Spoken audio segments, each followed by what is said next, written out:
I divorce you, baby. I know this news will break you, but you must let it. You must let the shatter happen exactly as they expect. You must weep where the courtiers can see you, and you must pack your trunks with trembling hands. What you do not know, what you must never realize until the danger has passed, is that every syllable of that decree was forged in my own blood. I divorce you, baby. I know this news will break you, but you must let it. You must let the shatter happen exactly as they expect. You must weep while the courtiers can see you, and you must pack your trunks with trembling hands.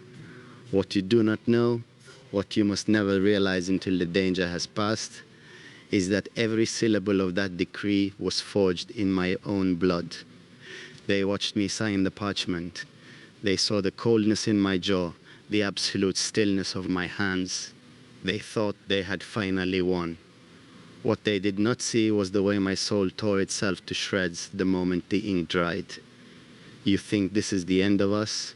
You think I looked at our empire, looked at the crown, and chose the throne over your heart. That is the lie I need you to believe. If you knew the truth, you would have stayed. You would have fought beside me, and it would have killed you. And still, the image of your face when the herald reads those words haunts my every waking breath. I am a king, yet I am reduced to a coward, hiding behind royal edicts to save the only thing I have ever worshipped. The lords of the High Council smiled when I stamped the royal seal. They believe they have successfully severed the weakness from my reign. You never knew how close the daggers were. You never knew that your very existence beside me made you a walking target in a palace of predators. I had to make them believe I discarded you. I had to make them think you mean nothing to me anymore. Only a fool leaves his treasure unguarded, but only a madman throws his treasure into the abyss to keep it from thieves. I am that madman. I am watching the carriage take you away from the marble gates right now. The distance between us is already growing, a physical ache expanding in my chest with every revolution of those iron wheels. Hate me, despise me, curse my name to the desert winds. Let your fury build a fortress around your heart, because that fury is the only thing that will keep you breathing. Do you remember the night before the coronation? The way the silver moonlight bled through the silk curtains of the Eastern Tower? You were tracing the golden threads of my royal tunic, whispering promises against my collarbone. You told me that no crown could ever outweigh the gravity of my soul. That was my first mistake, believing that love could survive the suffocating gravity of the throne. What you do not see now as you sit in your lonely exile is that those memories are the only things keeping me from burning this entire palace to the ground. They never saw how you looked at me in the dark. The council, the ministers, the smiling vipers in velvet cloaks, they only saw a foreigner, a vulnerability, a crack in my armored facade. But in the shadows of my bedchamber, you were the sovereign. You commanded me with a single glance. I surrendered kingdoms to you between a breath and a sigh. And still I can feel the ghost of your fingertips on my skin. I wake up reaching for you in a bed that feels like a tomb. The heavy velvet drapes, the roaring hearth, the gilded ceilings, all of it is utterly suffocating without the scent of your jasmine perfume to cut through the stale air of this dynasty. You thought I grew distant these past few months. You thought my eyes were drifting toward the power of the high seat. What you never knew was that I was pulling away to memorize you. I was drinking in the sound of your laughter, the arch of your spine, the brilliant fire in your gaze, stockpiling those moments for the long winter of this separation. I had to numb myself to the warmth of your touch so I would not flinch when I finally plunged the blade of rejection into your back. I broke our vows to save your life. But God, the absence of you is a poison of its own. Every corridor of this fortress echoes with your phantom footsteps.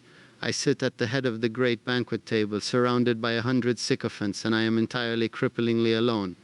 The wine tastes like ash, the music sounds like a dirge. I traded my son for a crown of thorns, and I must wear it in the dark so no one sees me bleed. What do you think happened to the royal wine toaster last week? They told you it was a sudden fever, a tragic sickness that took him in the night. That was another lie. He choked on a chalice of vintage arbal gold that was meant for your lips. You never saw the blackened veins on his neck, the agonizing twist of his limbs on the stone floor.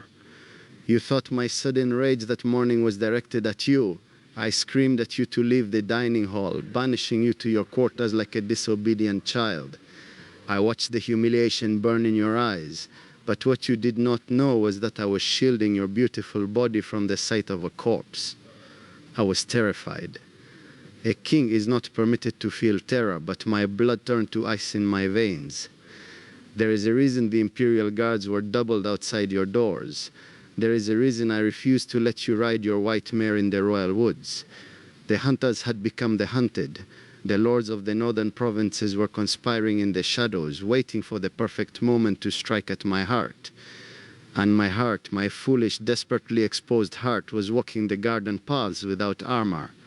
I had to excise you from the royal lineage. A divorced queen is a disgrace, a forgotten tragedy, a discarded plaything. But a divorced queen is also no longer a political threat. By stripping you of your titles, by casting you out into the shame of the outer provinces, I cast an invisible cloak of protection over your head. They do not care about a ruined woman. They only cared about the influence you held over the monarch. Do you see the brutal mathematics of my choice? I weighed your happiness against your heartbeat, and I chose your heartbeat. But the cost is my own damnation. Every day I sit on this iron throne, listening to the grievances of the very men who plotted your assassination. I nod, I smile, I offer them lands and titles, all while memorizing their faces for the slaughter to come. I am playing a game of patience that is slowly tearing my sanity apart. Do you really think you are alone in that sprawling estate by the sea? Do you think I would simply throw you to the wolves and close my eyes? You are so naive, my love, so dangerously innocent to the depths of my obsession. Look closer at the new groundskeeper who tends the roses.